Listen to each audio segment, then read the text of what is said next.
Hay veces en la ingeniería donde se presentan integrales difíciles de resolver analíticamente o en donde en general no hay una función o una integral, solamente una serie de datos. En este tipo de situaciones se puede utilizar el método de Simpson para resolver dado problema. Utilizando MATLAB se programará una serie de funciones que nos permitirá solucionar problemas para la regla de Simpson simple o la de un tercio. Esta regla se caracteriza por tener segmentos en número par. Bueno, aquí lo único que se ha hecho es que se nombró la función como Simpson 13bit y la forma en la que este código funciona es que primero le vamos a tener que indicar si el problema con el que estamos tratando es un problema en el cual nos proporcionan una serie de datos o si nos proporcionan una función. Entonces, si W es igual a 1, el problema va a ser uno de serie de datos. Si W no es igual a 1, entonces el problema va a ser uno de función. Entonces en el código esto se demuestra como if, si W es igual a 1, entonces vamos a escribir los valores que se proporcionan en el problema en la casilla X y en la casilla Y.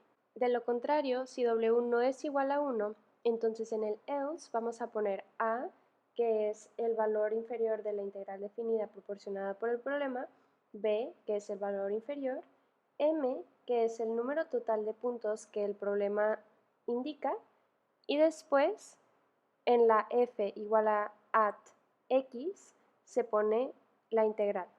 En este punto del código, posterior a donde se comentó gráfica, es solo para mostrar los resultados gráficamente.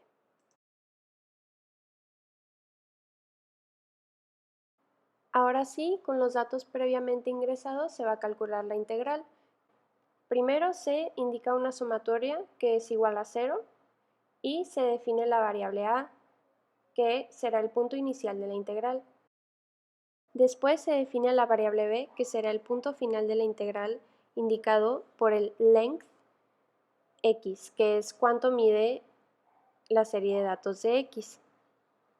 También se define la variable n, que es el número de segmentos en x menos 1. Y por último se define la variable h, que es el paso o el delta x, que es la diferencia entre puntos en el eje x. En el for ya es el método tal cual y representa un contador que comienza en el segundo valor del vector x. Para cada valor de ese vector se va a realizar una división. Primero se hace la división entre 2. Si el módulo de esa división es igual a 0, entonces se aplica la sumatoria que se multiplica por 2. Si no es igual a 0, significa que es un número impar, entonces la sumatoria se multiplicaría por 4. Esa parte del código representa solamente las sumatorias de la parte de arriba de la división 3n de la regla Simpson. Ya después se aplica la integral, que está codificada posteriormente como h entre 3 por el valor inicial de y más todos los valores de y más la sumatoria. Ya por último se codifican los outputs, considerando que la regla Simpson un tercio tiene que tener un número de segmentos par, entonces si el número de segmentos es par, o sea que si el módulo de la división es igual a 0, entonces ya se muestra el valor de la integral, el valor de los segmentos y el valor del delta, que es el h. Si el número de segmentos no es par, entonces va a salir el mensaje que dice que el número de segmentos no es par. Para comprobar el código utilizaré los datos proporcionados por estos dos problemas obtenidos del libro. Los datos ya han sido integrados, entonces nada más pongo W igual a 1, que es indicar que quiero empezar con la serie de datos. Le doy correr, aparece mi gráfica de los datos y en el command window está el área bajo la curva, el valor del segmento y el delta. Ahora cambio la W, que es para indicar que ahora quiero hacer la función, le doy correr y me aparece el valor del área bajo la curva, el del segmento, ahí está la gráfica que se escondió detrás del programa, ahí está la representación de la función y mis valores.